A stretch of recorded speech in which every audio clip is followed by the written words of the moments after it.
Bonjour à tous et bienvenue sur boursicoté.com pour cette nouvelle analyse technique du CAC 40 en point matinal. Avec une petite phase de baisse qui est en train de se mettre en place sur le CAC 40, puisque après la séance d'hier où on a donc touché ici la zone des 4570 points, qui était l'objectif depuis la mise en place ici de cette phase de hausse, eh bien on a une petite baisse ici qui est en train de se mettre en place, donc rien de trop grave pour le moment. Il faudra surveiller l'amplitude de ce mouvement durant cette séance.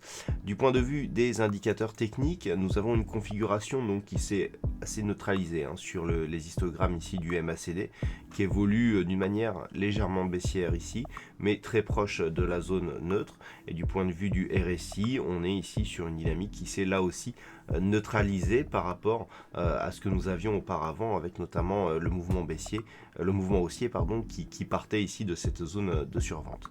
Donc on le voit, pour l'instant on a plus un mouvement de neutralisation que de vrai retournement. Malgré tout, ce qu'il faut surveiller, c'est vraiment l'amplitude de cette baisse. Alors pour l'instant, il n'y a aucun problème par rapport à cela. Depuis que l'on est sorti ici et que l'on a cassé cette résistance oblique baissière qui délimite l'intégralité de la tendance baissière, on navigue au-dessus de la moyenne mobile 20 exponentielle. On a eu des contacts ici sur la bande de Bollinger supérieure. Hier, on a validé un nouveau point haut significatif de tendance très court terme en marquant un contact ici avec cette zone des 4570 points. Donc il est quelque part assez classique que l'on puisse revenir ici un petit peu consolidé. Tant que les cours ici évoluent au-dessus de la moyenne mobile 20 exponentielle, on ne remet pas en cause la dynamique haussière court terme qui est en train de continuer à évoluer, et notamment tant que l'on évolue ici au-dessus de ce support oblique. Par contre, si les cours venaient à casser cette moyenne mobile, premier signal, et cette zone de support oblique, deuxième signal potentiel, là les choses pourraient se gâter puisque nous avons ici deux zones de points hauts qui sont relativement proches. Lorsque l'on s'éloigne un petit peu, on a ici une phase de hausse, deux points hauts avec ici une zone de points bas qui se situe entre les deux. Si on vient commencer à casser la moyenne mobile ici et le support, ce qu'il ne faudra pas casser ici, c'est cette zone de points bas significatifs. Donc alors on est ici sur des niveaux qui se situent sur la zone ici des 4140 points. Si on venait à casser ici la zone des 4140 points, on aurait tout simplement ici une configuration qui pourrait nous montrer ceci, d'accord ?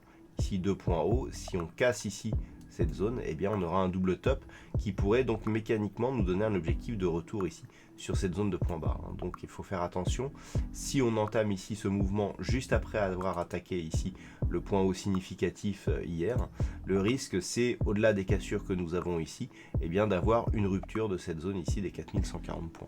Donc pour aujourd'hui, on va surveiller ici une éventuelle rupture de ces niveaux, ce qui nous donnera un pré-signal.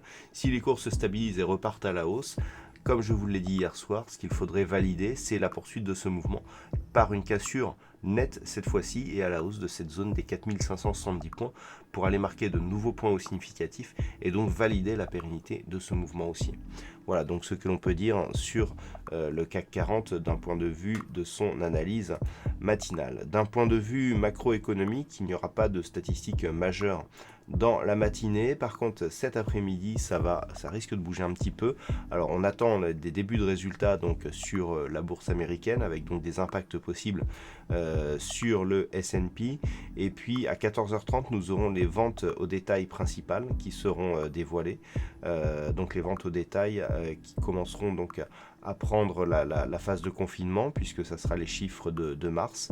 Et puis à 16h30, nous aurons les stocks de pétrole brut qui, dans un contexte de forte baisse du WTI, pourront là aussi apporter peut-être quelques vecteurs d'évolution pour ce WTI.